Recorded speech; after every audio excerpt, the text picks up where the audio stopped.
People say being alone is what makes you lonely. I believed that for most of my life, so I made sure I was never alone. I always kept someone close. It took me 82 years to figure out something I wish I'd learned sooner. The loneliest I've ever been wasn't when I was by myself. It was lying right next to someone who needed me every single day, but never once really saw me. My name is Lorraine Jackson. I am 82 years old. I live alone now in Charlotte, North Carolina.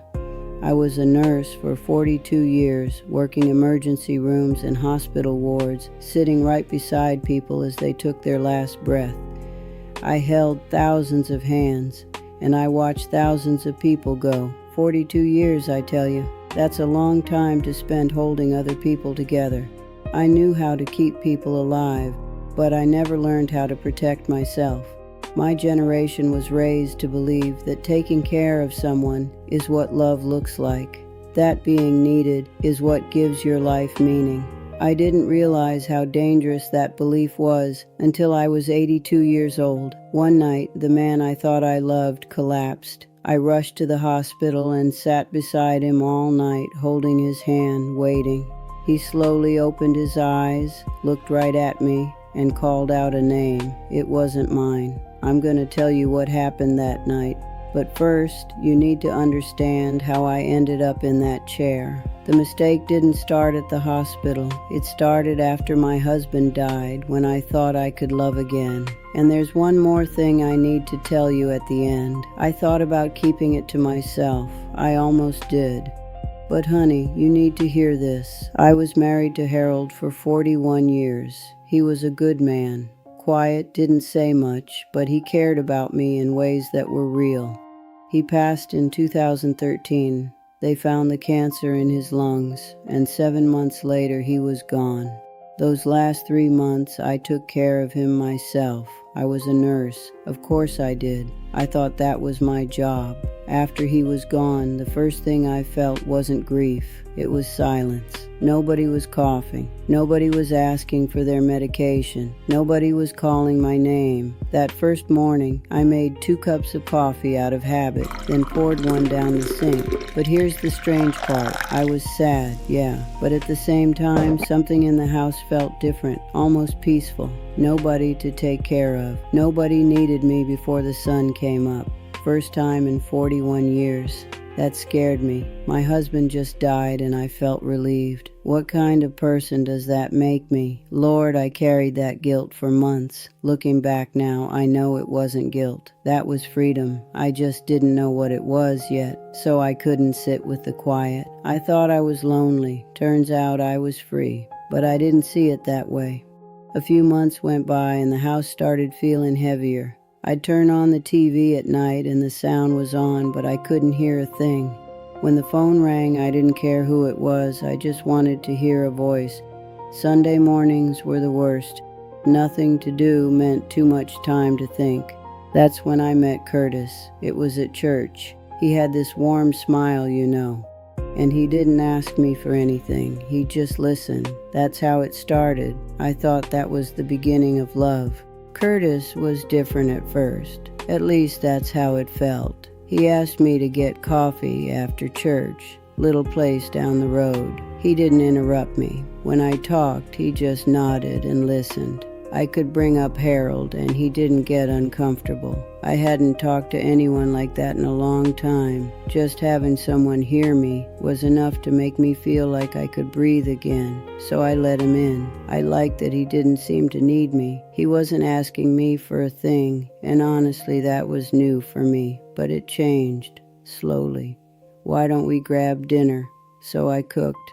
I keep mixing up my pills, so I sorted them out. I don't want to go to the doctor alone, so I went with him. None of it seemed like a big deal at the time.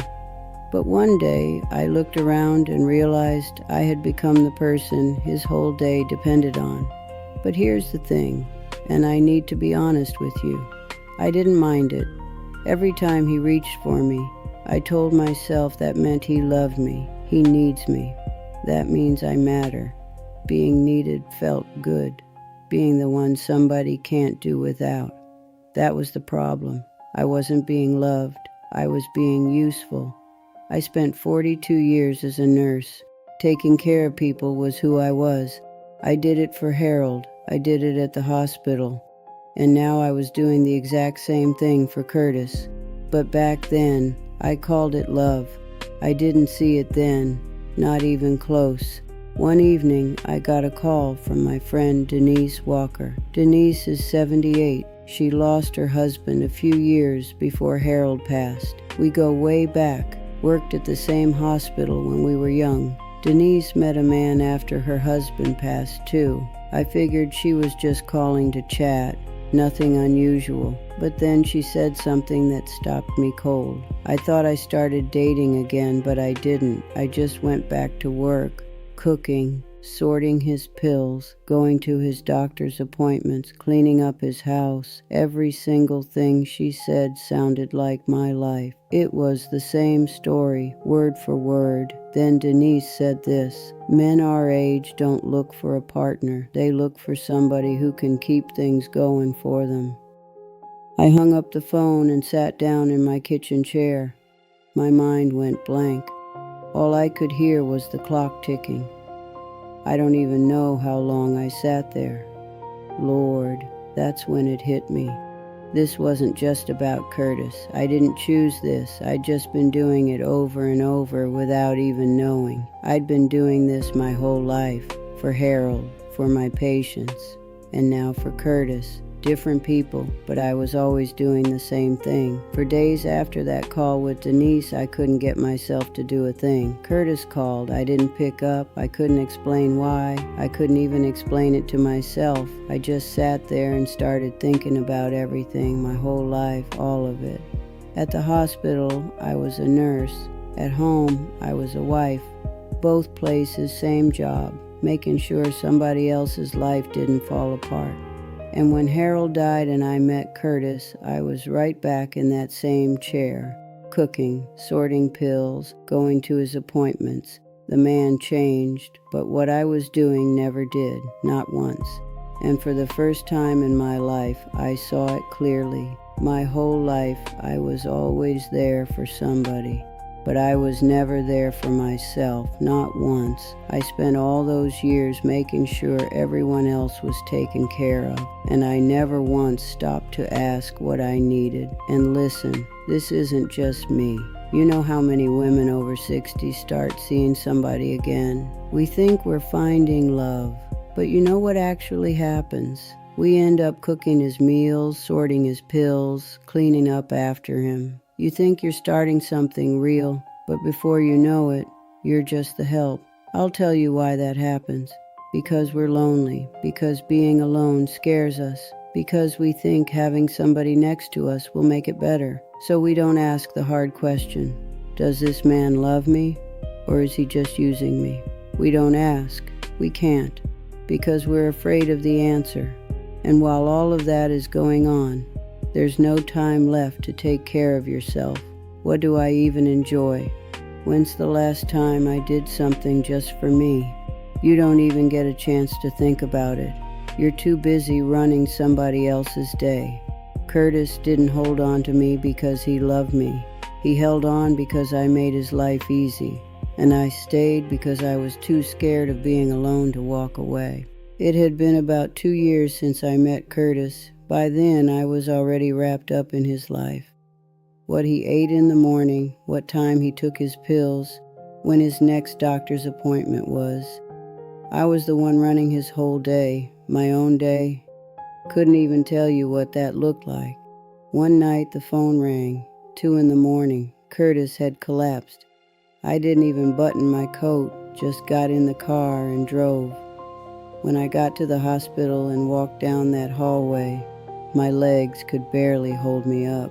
I worked in places like this for 42 years, but that night it felt like I'd never set foot in a hospital before. I waited outside the ICU for a long time. They told me I could go in. I took a breath and walked in.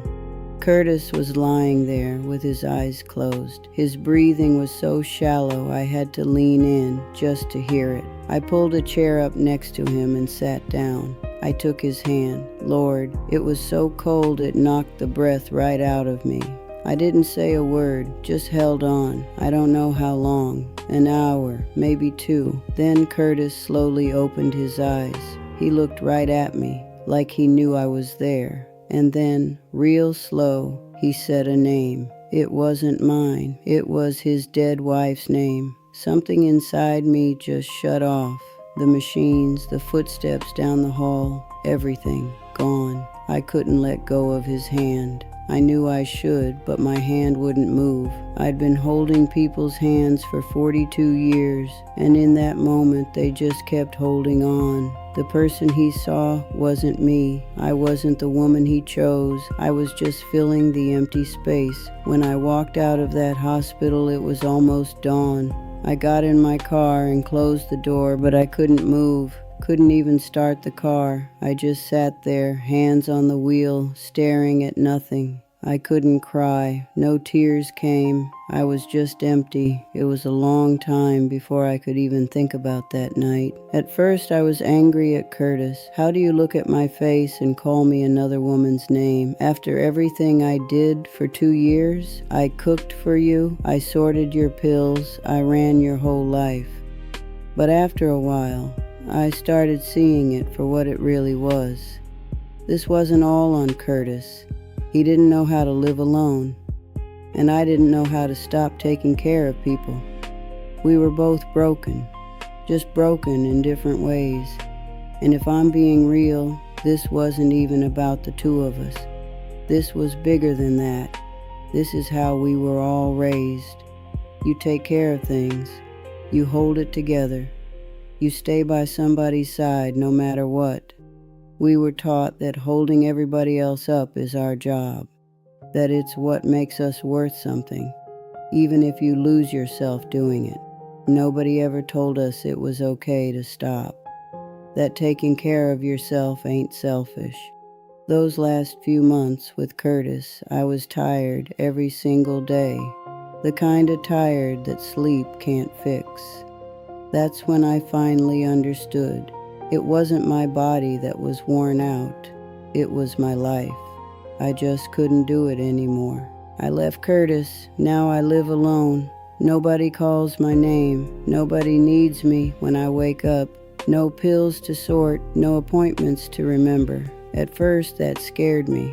I thought the quiet was going to break me all over again, but this time was different. One morning, I opened my eyes and nobody needed me. And for the first time, I stopped and asked myself, what do I even like? What do I want to do today? First time in 82 years, people say being alone is what makes you lonely. I believed that most of my life, but now I know being alone isn't the loneliness. The real loneliness is sitting right next to someone and feeling yourself disappear. Right now I am alone, and it's peaceful. No, peaceful isn't the right word. I'm free. Looking back now, I was more myself before I met that man. After I met him, things got easier, yeah, but I was losing myself the whole time. I had no idea that falling for somebody at that age would make me disappear even faster. So let me ask you something. If you're with somebody right now, ask yourself this. Since that person came into your life, has your world gotten bigger or is it getting smaller? If it's getting smaller, that might not be love. That might be you slowly disappearing. We give ourselves away too easily. And once we're in, we start taking things on. It starts small. One meal, one pill, one appointment.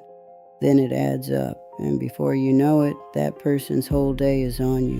By the time you notice, it's already too late. I figured that out way too late. I thought being alone was the end. Turns out it was the only real beginning. Quietly disappearing next to somebody, that's no way to live. Standing on your own 2 feet and finding yourself again, that's what matters. I was 82 before I learned that. Honey, I hope you don't wait that long, so I'll ask you one more time. Whose life are you living right now? Is it really yours?